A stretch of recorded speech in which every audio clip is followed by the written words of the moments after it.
dossier spécial sur Fréquence Évasion. À chaque instant, des sujets brûlants d'actualité, des faits de société. C'est tout de suite sur Fréquence Évasion. Dans quelques instants sur Fréquence Évasion, un dossier spécial en compagnie de Taline et Zakaria Mundi pour la parution de leur livre « L'homme qui voulait parler au roi, torturé dans les prisons secrètes du Maroc », publié chez Kalman Levy. C'est tout de suite sur Fréquence Évasion. Chaque jour, sur Fréquence Évasion Radio, recherche, ovni, paranormal, faits de société, protection de l'environnement et les rendez-vous avec vos stars préférées dans Paroles de Stars. Fréquence Évasion, c'est également la voix des sudistes en Principauté de Monaco et dans le Grand Sud. Fréquence Évasion Radio, dites-nous tout. Dites-nous tout. Dites-nous tout. Fréquence Évasion. Fréquence Évasion. Taline et Zakaria Mundi, bonjour et merci d'être avec nous.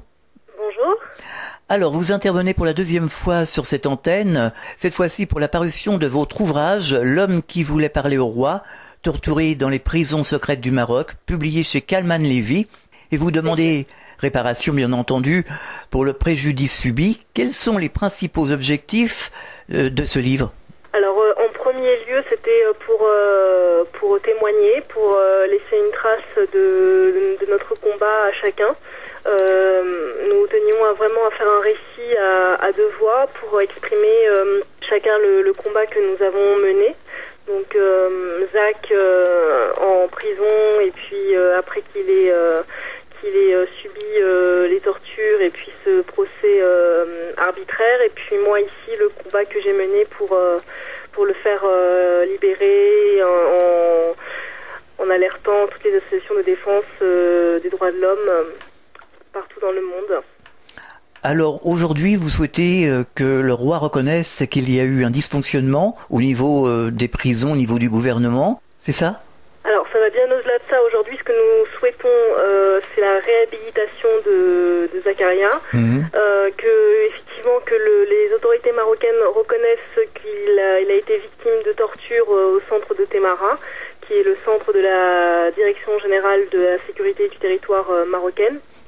Et puis surtout que ces bourreaux, aussi bien les exécutants que les commanditaires, soient jugés devant la justice et qu'ils ne jouissent plus de l'impunité.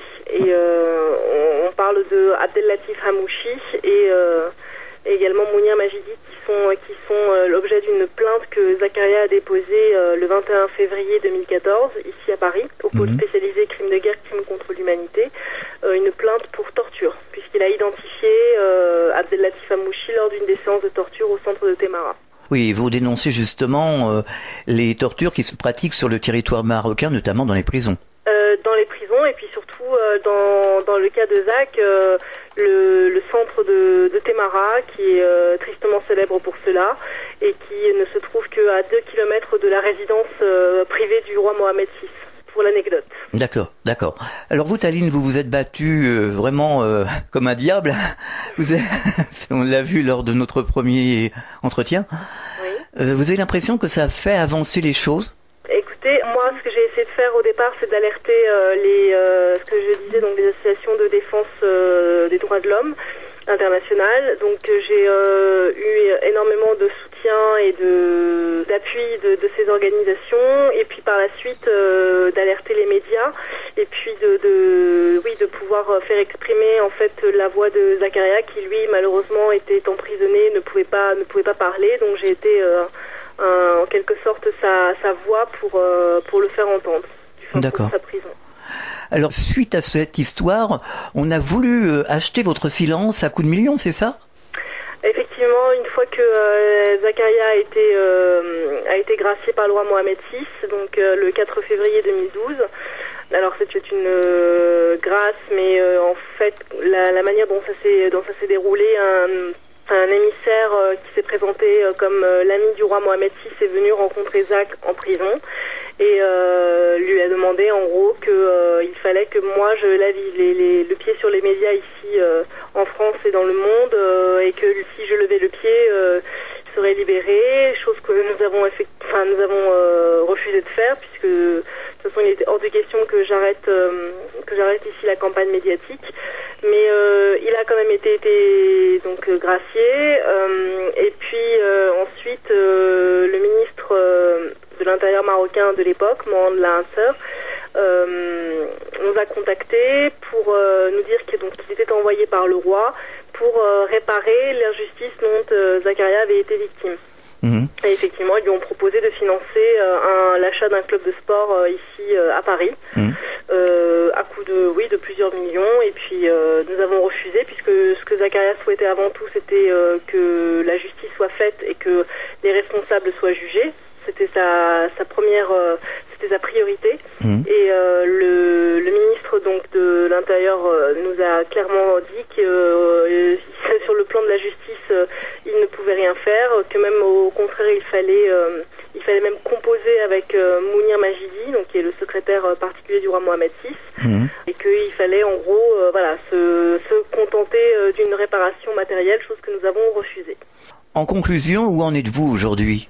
Alors aujourd'hui, le parquet de Paris, au terme d'un an et demi d'enquête ici, donc suite à la plainte que Zakaria a déposée, a rendu donc un avis.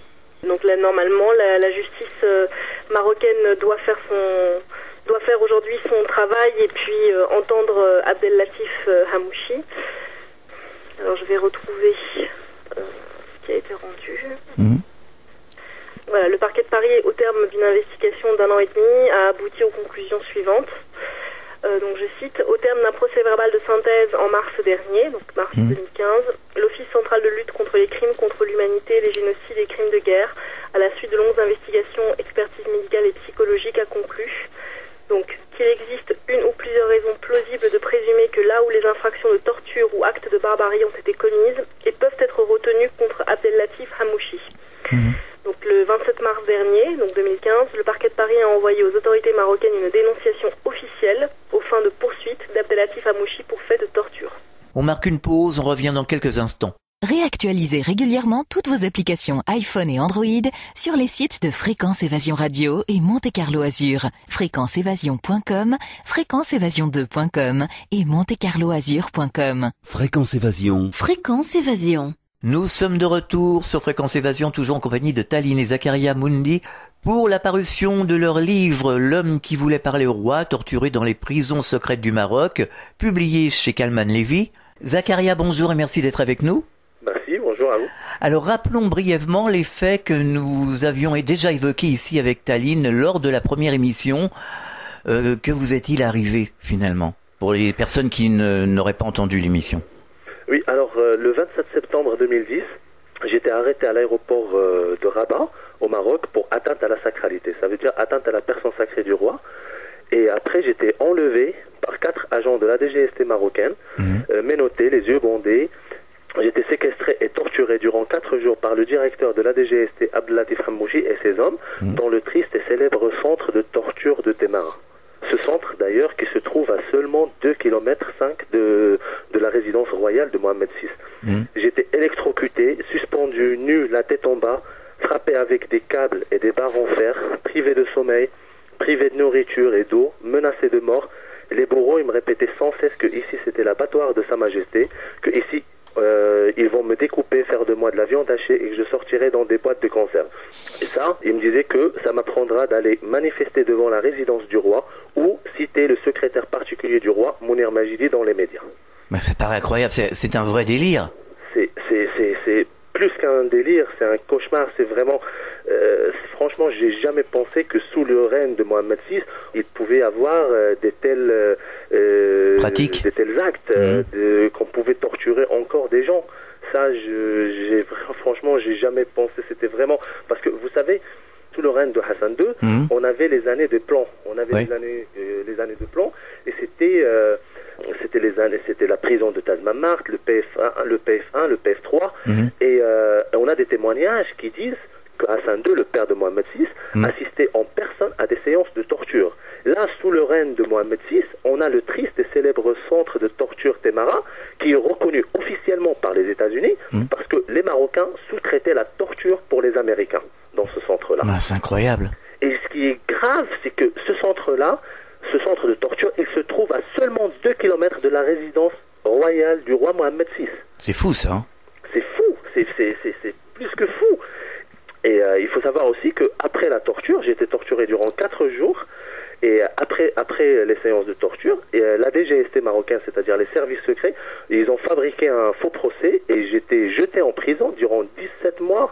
plus que 17 mois. Et il faut savoir que j'étais dans la première prison qui s'appelle Saleh Zaki, à côté de Rabat, et la deuxième c'était à Roumanie, à environ 100 km et quelques. Déjà la première, les conditions ils étaient inhumaines, mais la deuxième, c'était vraiment le Moyen-Âge. C'était vraiment le Moyen-Âge. Quand je suis arrivé à cette prison, j'ai encore les souvenirs, et d'ailleurs j'en parle dans le livre, c'est comme si je suis retourné dans le temps. C'est vraiment, c'est pas des gens, c'est des morts vivants. C'est vraiment des morts vivants. Les gens, ils avaient des tiques, des poux dans leur peau. Il y avait des milliers de cafards. Il y avait 1 heure d'eau par jour. Vraiment, il y avait des agressions, il y avait des viols, il y avait du racket, il y avait tout ce qu'on peut imaginer. Il y avait même des fous qui étaient avec nous. Normalement, ils devraient être dans des asiles psychiatriques. Tout était mélangé. Oui, justement, dans votre livre, vous évoquez l'univers carcéral. Il semble que les prisons marocaines soient un véritable enfer pour le coup.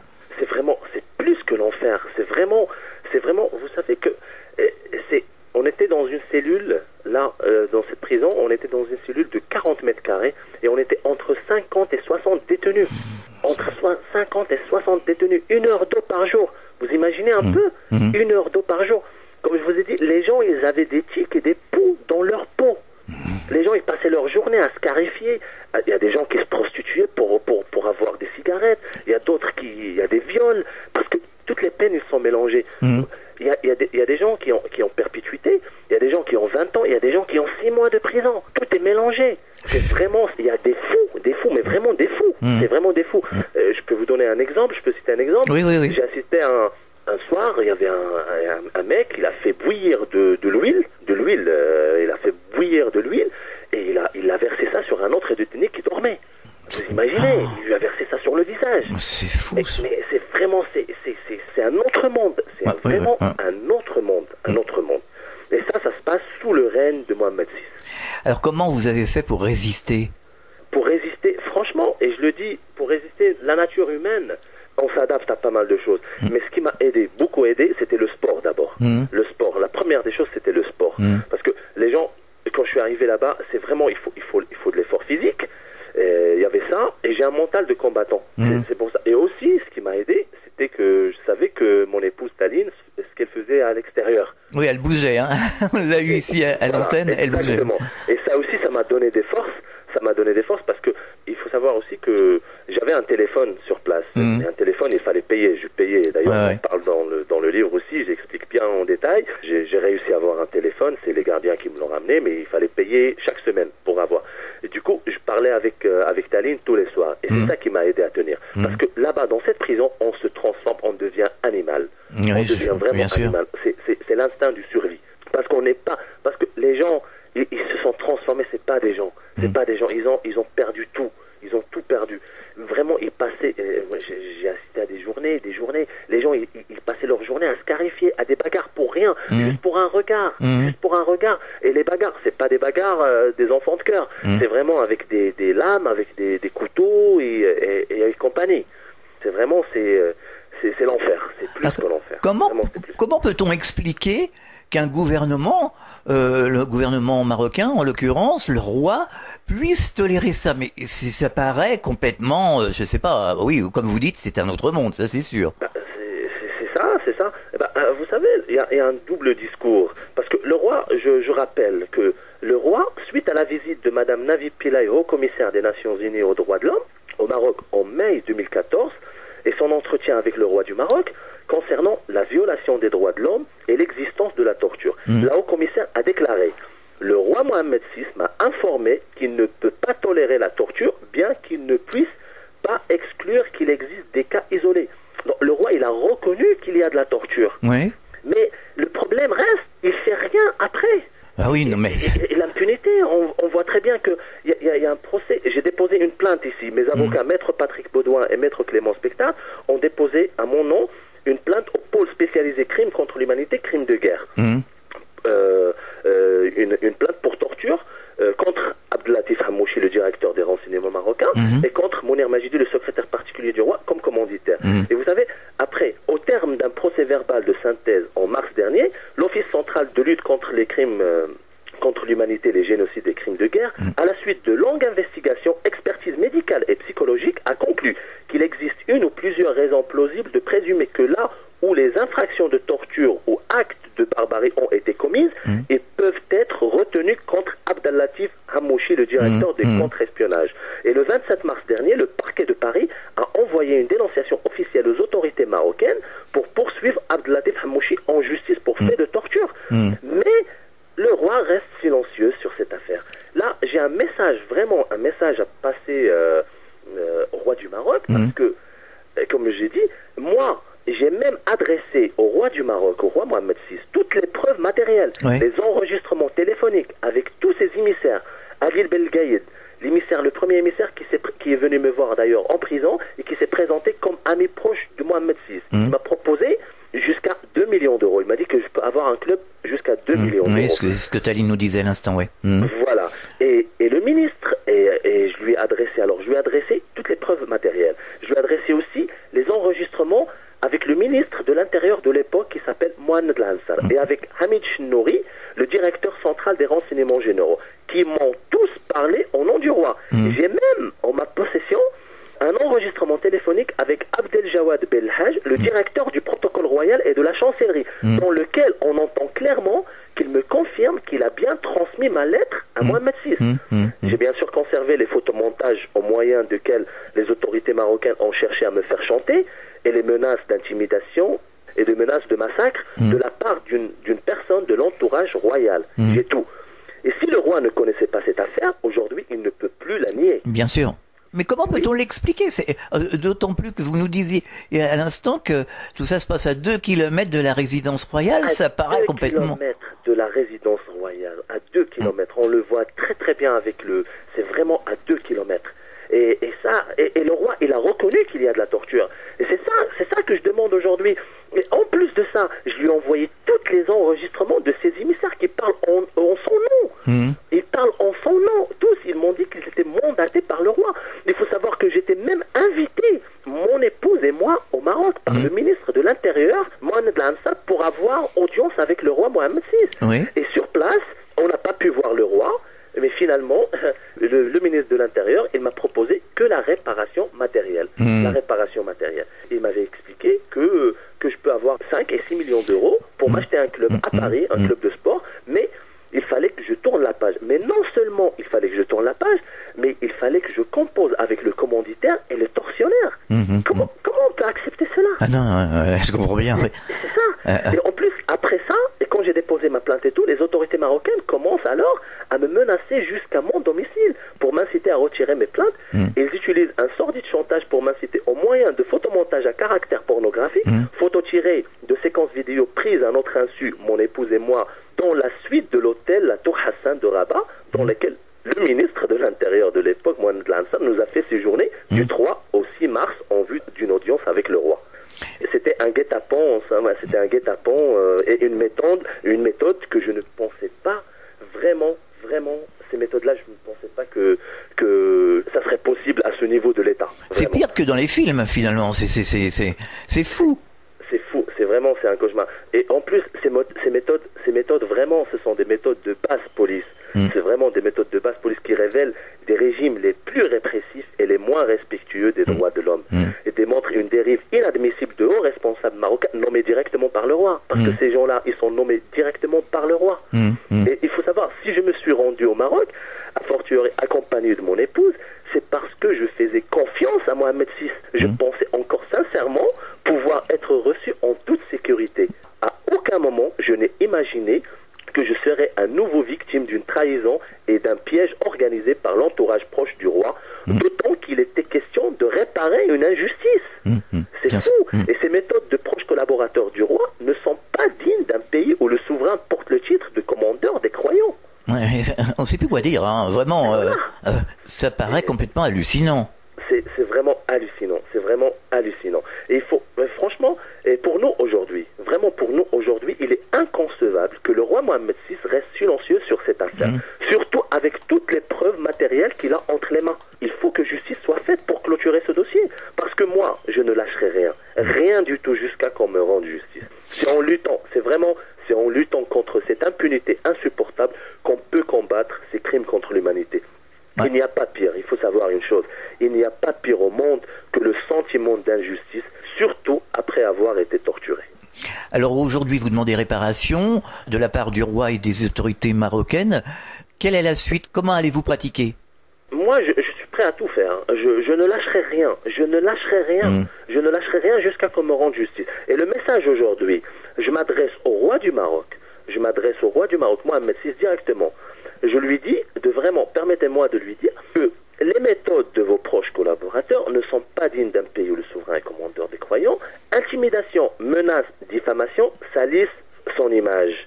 J'aspire à la fin de ce harcèlement sans fin et de cette mascarade ridicule qui me vaut d'être poursuivi, parce qu'il faut savoir que là en France, j'étais poursuivi par pas mal des agents des renseignements marocains qui viennent me voir. À chaque fois, j'étais accosté à Paris par des agents qui me disent voilà, il faut envoyer un courrier, il faut faire ça, il faut faire cela pour retirer tout ça, pour retirer mes plaintes. Il faut qu'il sache aujourd'hui que je ne retirerai pas mes plaintes et j'attends de lui.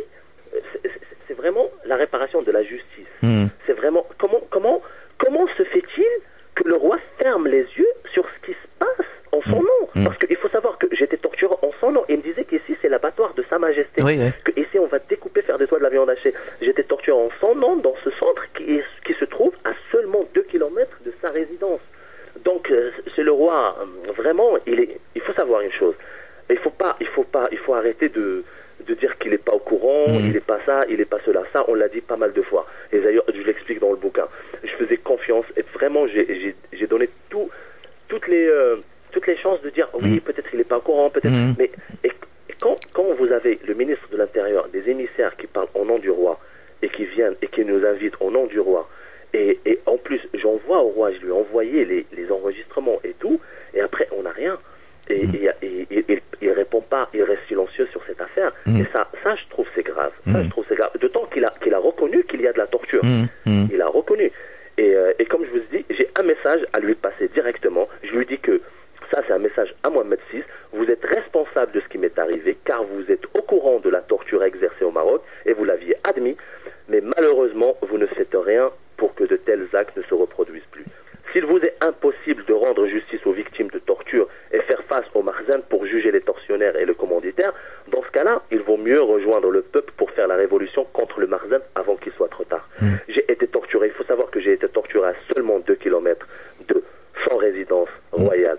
J'ai goûté à la mort, donc j'ai le droit de savoir qui a donné l'ordre de me kidnapper et de me torturer. Aujourd'hui, j'attends une réponse claire du roi Mohamed VI, j'attends une réponse claire digne d'un chef d'État et commandeur des croyants. Et rien ne m'arrêtera jusqu'à qu'on me rende justice. Zakaria, est-ce que vous vous sentez en sécurité depuis que vous êtes de retour en France? Oui. Depuis que je suis rentré en France, je me sens en sécurité parce que là-bas, sur place, quand je suis sorti, je suis resté quelques jours. Avant de rentrer, je me sentais pas du tout en sécurité, mais en France, je me sens en sécurité malgré toutes les menaces. Les intimidations, ça me fait pas peur. Ça me fait pas peur. Et ça, c'est un message à lui passer. Ça me fait pas peur du tout. Au contraire, ça montre qu'ils sont vraiment à bout. Ça montre qu'ils ont aucun contre-argument. De voir un État utiliser des méthodes de voyous, des menaces, des intimidations. Non, moi, ça me fait pas peur. Ça me fait pas peur du tout. Est-ce que cette histoire ne vous refroidit pas de retourner justement même en voyage au Maroc? Il faut savoir que j'ai aucune envie de retourner au Maroc du moment où ce régime est encore en place, du moment où ce régime perdure, du moment où on peut torturer ses propres citoyens et on ne leur rend pas justice. Il faut savoir que d'ailleurs, depuis que je suis retourné en France, je suis citoyen français. J'ai renoncé à la nationalité marocaine. Alors je suis citoyen français, uniquement français, d'origine marocaine. D'accord. Et d'ailleurs, dernièrement, la semaine dernière, j'ai déchiré même mon passeport sur le plateau dans l'émission TV5 Monde. Parce que, vraiment, je ne veux pas être lié à un pays qui torture ses propres citoyens. Je n'ai rien contre les Marocains et contre le pays. Le pays, c'est mon pays d'origine. Je l'aime, ce pays, le Maroc, et il mérite mieux que ça. Oui. C'est certain, il n'y a plus rien à ajouter. C'est clair. Est-ce que vous auriez quelque chose de particulier à nous dire pour terminer? Il faut juste savoir que moi j'ai un message à passer au roi, comme j'ai dit. Le message, il est clair. Aujourd'hui, il a reconnu qu'il y a de la torture. Il y a un centre de torture qui se trouve à seulement 2 kilomètres de sa résidence. Donc aujourd'hui, j'attends une réponse claire digne d'un chef d'État et commandeur des croyants. Et aussi, pour moi, rien ne m'arrêtera jusqu'à qu'on me rende justice. Et ce livre-là, c'est un témoignage, et on l'a fait On a bien réfléchi pour le faire et on l'a fait pour que on a dit toute la vérité d'ailleurs, pour que les gens sachent toute la vérité et pour laisser une trace dans l'histoire et pour que le monde entier, pour que tout le monde sache ce qui s'est passé sous le règne de Mohamed VI. D'accord. Merci Taline et Zakaria Moundi. Bonne chance pour la suite et vous nous tenez au courant en tout cas. Merci beaucoup. À bientôt, au revoir. Fréquence Évasion.